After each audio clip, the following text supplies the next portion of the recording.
Tonight, we begin with a development that Western intelligence officials, military analysts, and NATO planners had feared, quietly tracked, and urgently prepared for.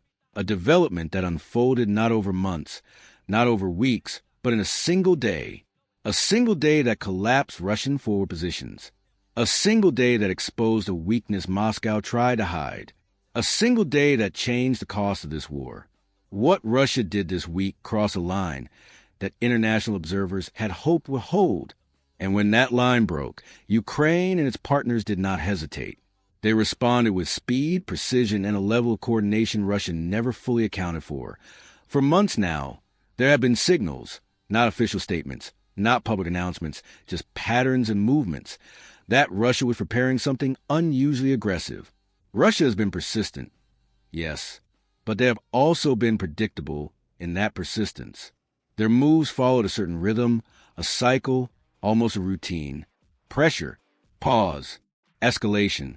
But what set off alarm bells in Kiev, Brussels, and Washington this week was that the pattern went silent. Analysts who monitor Russian battlefield behavior know the indicators. The slowdown in artillery barrages, the sudden reduction in radio traffic, the repositioning of logistics units, and the abrupt halt in visible troop rotations. All of it went quiet. And whenever Russia goes quiet, it means something is about to get loud.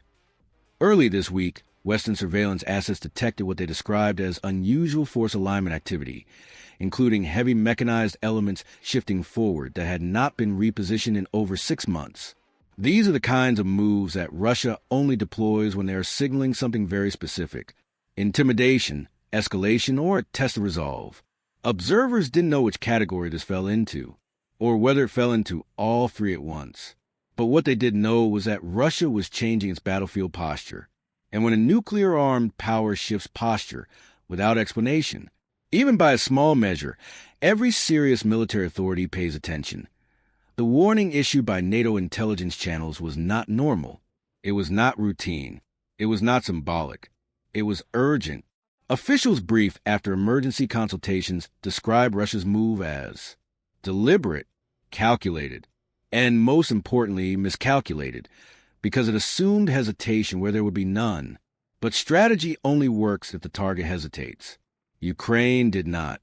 In fact, the response we saw was among the fastest coordinated battlefield reactions seen in this conflict. Here's what we know. Within hours of Russian repositioning, Ukrainian forces activated pre-planned countermeasures. These weren't routine responses. These were high-value precision systems, capabilities Ukraine only deploys when preparing to break momentum at the source. Tonight, multiple intelligence-linked sources confirmed that Ukraine launched synchronized precision strikes on Russian operational targets, including logistics hubs and command relay nodes that had recently been reinforced for what analysts believe was a sustained offensive push. Ukraine acted before Russia could execute fully. They hit ammunition depots. They hit fuel distribution points. They hit command coordination sites that were preparing to support frontline escalation. In other words, Ukraine targeted the nervous system of the operation, the component that would have made it functional. This is what made the warning so urgent. Russia's move wasn't symbolic. It was operational. It represented the kind of action that could have reshaped the front line if left unchecked. And Ukraine, understanding that, responded with force, not recklessly, not emotionally, but surgically. They didn't strike civilian areas. They didn't overextend. They hit what mattered. And this is where the story becomes even more consequential. Western defense analysts now believe that Russia's latest move was designed to test the endurance and cohesion of Ukrainian defenses after months of sustained pressure. Russia wanted to see whether Ukraine would delay, divide, or hesitate. Instead, the opposite happened. Ukraine didn't hesitate.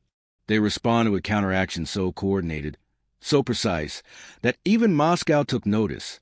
You don't get Russia's attention easily. But this time, Ukraine did. One senior analyst, speaking anonymously, described Russia's posture shift as a probing maneuver that backfired. Ukraine's response proved they remained both capable and adaptive.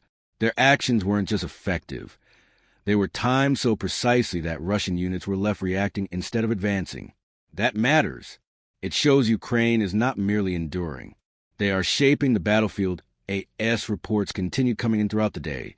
We learn more about the scale of Ukraine's response.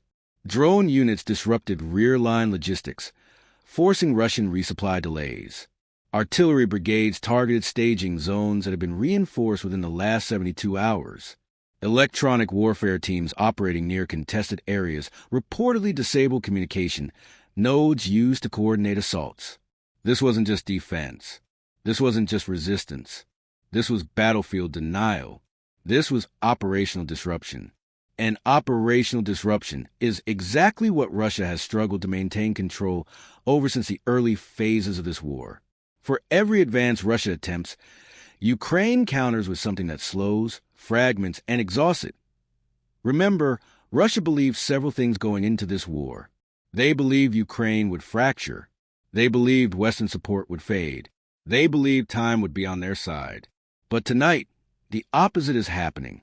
Ukraine is more integrated. Western coordination is deeper. And time is now working against Russia.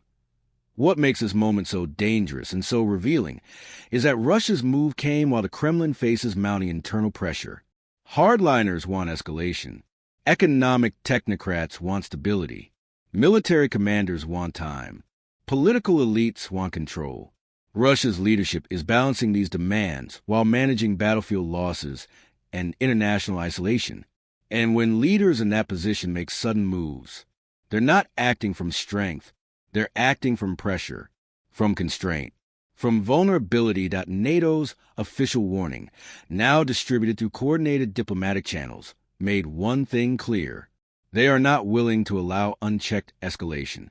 Officials stated plainly that Russia's actions were inconsistent with de-escalatory commitments. That's diplomatic language for, you cross a line. You don't hear that tone unless something serious is unfolding.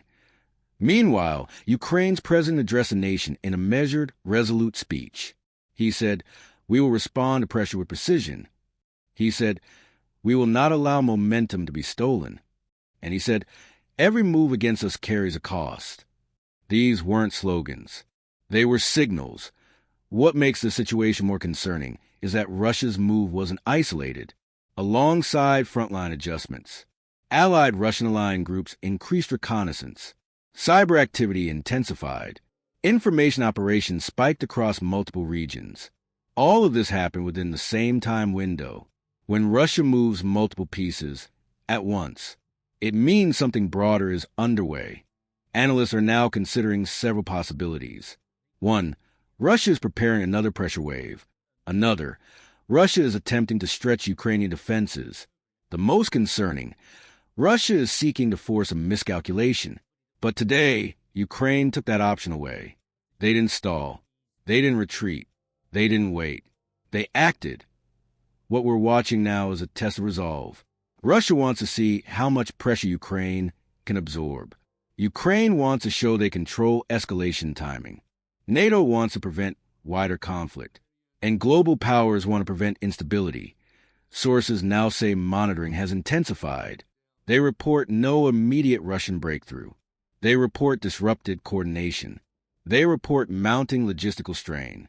And while Russia is recalculating, Ukraine is not slowing down. Their response, measured, coordinated, relentless, sent a message. To Russia, momentum isn't yours. To allies, support is working today. As the days go on, more details will emerge about what Russia hoped to achieve. But what we do know is this. Ukraine's response was timely. It disrupted planning. It raised the cost. What happens next depends on Russia's next move. If they escalate, consequences will follow. If they pause, it will confirm today's impact. Ukraine has shown they are ready. And tonight, for the first time in weeks, Russia appears quiet. The front is still, too still. And when Russia is quiet, it means they are recalculating. Because tonight, Russia learned something. Pressure cuts both ways. Misjudgment has consequences, and adaptation decides wars. This story is far from over. But tonight, one thing is clear. Russia missed one thing. Ukraine didn't. And now, the price is being paid. And we'll be here, watching every move, as the next phase unfolds.